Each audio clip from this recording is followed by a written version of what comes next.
Look, let's say you're socially anxious.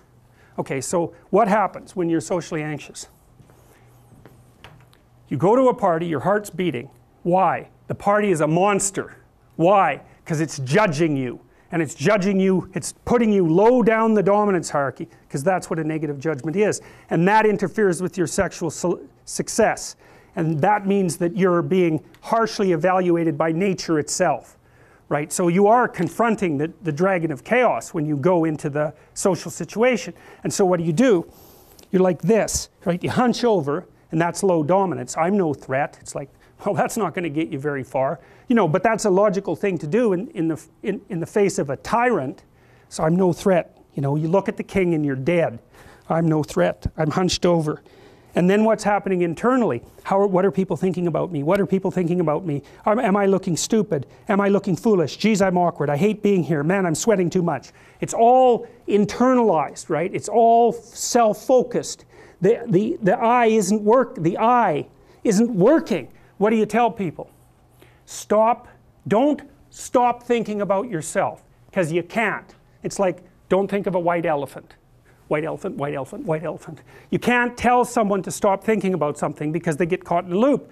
What you do with socially anxious people is you say, look at other people. Look at them, right? Why? Because if you look at them, you can tell what they're thinking.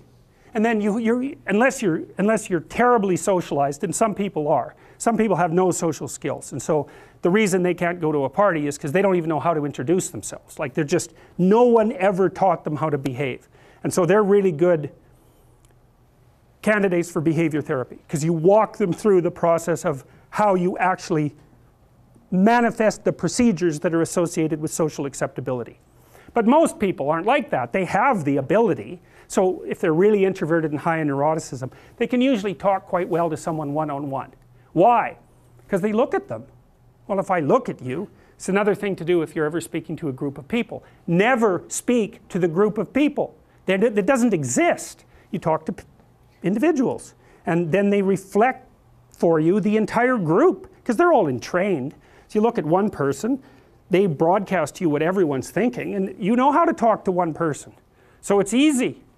So as soon as you focus on the person, not you, you push your attention outward, use your eye, you push your attention outward, and you start watching. Well, then all your automatic mechanisms kick in, and you stop being awkward. Because if we're talking and I'm looking here, I don't know what you're going to do next, and I'm going to put disjunctions into they're like bad chords in the melody of our conversation. And the reason is I'm not paying attention. So that's why the eye is the thing at the top of the pyramid. It's like the thing that enables you to win the set of all possible dominance hierarchies is the eye. Pay attention. Pay attention. That's the critical issue. That's why the Egyptians worshipped Horus.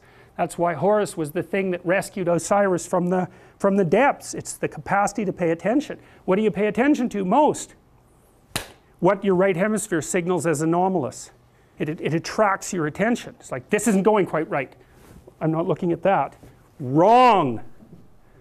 That's what you look at. That's what you look at. What's not going right. Because that's the terrible monster that might eat you, but it's also the place you get all the information.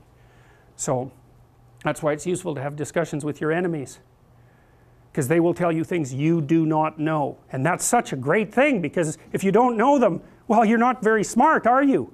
You know, there may be a time when you go somewhere that's the thing you need to know. And maybe your enemy will tell you why you're such a fool, you know, and a bunch of other things that aren't true too. But even one thing that's accurate, it's like, yeah, thanks very much, man, maybe I'll do some work on that, and I won't have to carry that forward. So, and then that's part of the reason, again, why the terrible predator, it's always the terrible predator that has the gold. It's like, it's the person who delivers the message you do not want to hear. So it's rough, but it doesn't matter. Life is rough.